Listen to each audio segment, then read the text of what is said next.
Halo semuanya, kembali lagi ke mata kuliah Manajemen Data dan Pengetahuan. Di materi sebelumnya kita sudah mempelajari satu algoritma dari data mining klasifikasi. Namanya Naive Bayes ya. Nah, kemarin kita sudah melihat bagaimana cara Naive Bayes melakukan proses klasifikasi dan melakukan proses prediksi dari data yang ingin dipredik seperti itu.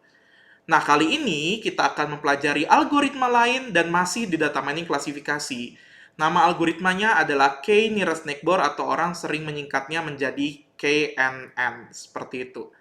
Nah, mari kita lihat bagaimana cara algoritma ini mengklasifikasikan data yang kita ingin prediksi, seperti itu. Nah, ide dasar dari KNN ini dia lebih kepada akan memberikan label atau mengklasifikasikan suatu data terhadap suatu kelas, itu pertimbangannya berdasarkan kedekatan dengan objek-objek lainnya. Jadi, misalkan ada sebuah data yang data tersebut ternyata jaraknya sangat dekat dengan suatu grup, jumlah jumlah data dalam grup tersebut misalkan itu 5 gitu ya. Nah, kita akan melihat berdasarkan 5 data tersebut, label yang paling banyak muncul itu yang mana. Nah, label yang paling banyak muncul itulah yang nantinya akan dipakai sebagai label dari kelas data yang mau diprediksi. Seperti itu kunci dari ide dasar KNN-nya. Nah, KNN sendiri karena dia akan melakukan perhitungan jarak, jadi kan nanti kita akan menghitung kedekatan data yang mau kita prediksi terhadap data-data yang lain. Dia lebih dekat ke data yang mana nih, misalkan seperti itu. Nah, kita harus bisa memastikan dulu bahwa atribut-atribut yang ingin kita hitung sudah dalam bentuk numerik. Nah, kalau misalkan data kategorikal yang kayak kemarin, misalkan kayak jenis kelamin pria dan wanita seperti itu kira-kira bagaimana? Ya kita ubah dulu dari data yang sifatnya non-numerik menjadi numerik. Bagaimana cara merubahnya? Ya nanti teman-teman bisa mempelajari sendiri bagaimana cara mengubah data, misalkan kategorikal menjadi sebuah data numerik, seperti itu. Nah, anggap di sini ada sebuah dataset yang saya miliki. Di sini ada jarak tiang, kemudian ada kedalaman pondasi, lalu ada lama pembangunan. Nah, dari sini kita akan memprediksi apakah bangunan yang kita bangun menggunakan konsep seperti ini itu cepat roboh atau tidak.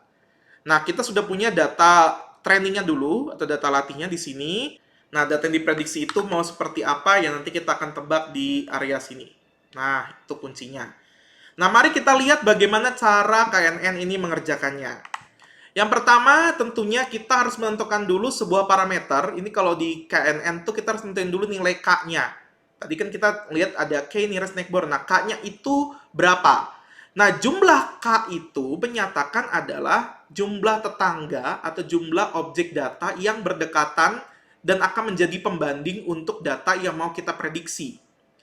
Nah, kalau kita tentukan 3, maka nanti kita akan melihat 3 data yang paling dekat jaraknya dengan objek data yang mau kita prediksi, lalu kita akan lihat labelnya. Kalau kita tentukan 5 K-nya, berarti kita akan menggunakan pembandingnya sebanyak 5 data terdekat.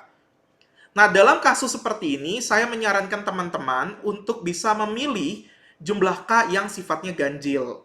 Agar apabila terjadi perbandingan, kemungkinan terjadi perbandingan data yang sifatnya berimbang itu makin kecil, seperti itu. Nah, dalam kasus ini kita tentukan saja dulu misalkan 3. Jadi nilai K-nya itu adalah 3, seperti ini. Oke.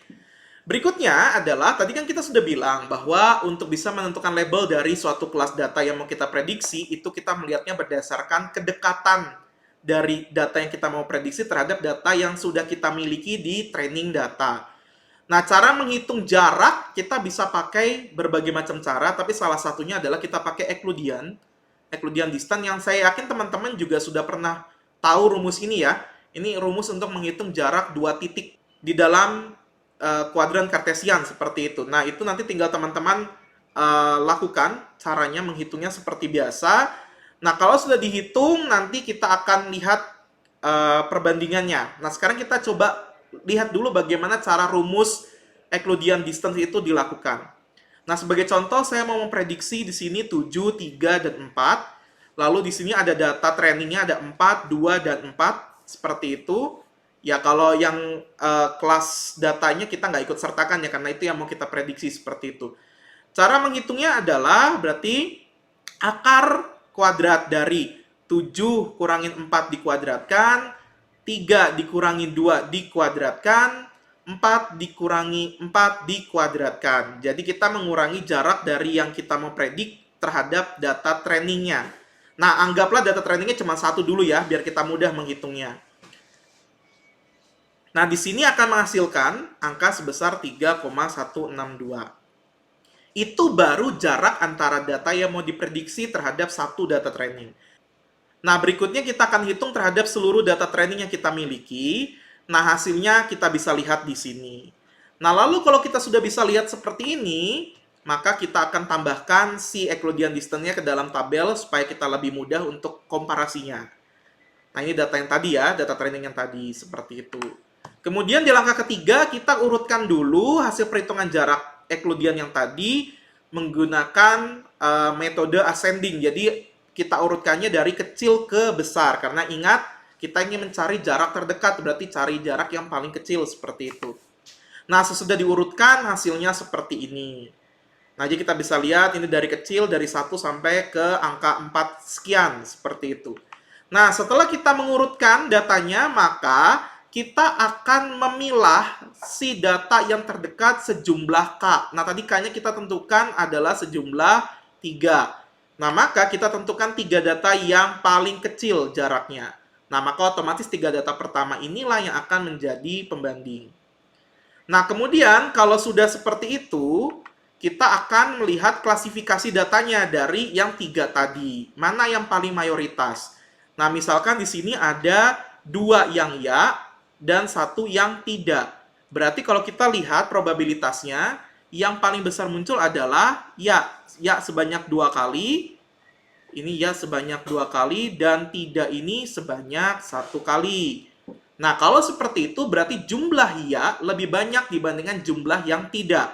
Maka kesimpulannya label yang tadi mau diprediksi itu kita akan berikan ya, karena kelas neckbore-nya atau sejumlah neckbore-nya mengatakan jumlah ya itu lebih banyak. Nah, itulah cara k-nearest neckbore melakukan proses klasifikasinya. Di materi berikutnya, kita akan melihat satu algoritma lagi untuk bisa melakukan data mining klasifikasi menggunakan decision tree. Nanti kita akan simak di materi berikutnya. Materi kali ini cukup sampai di sini saja. Terima kasih.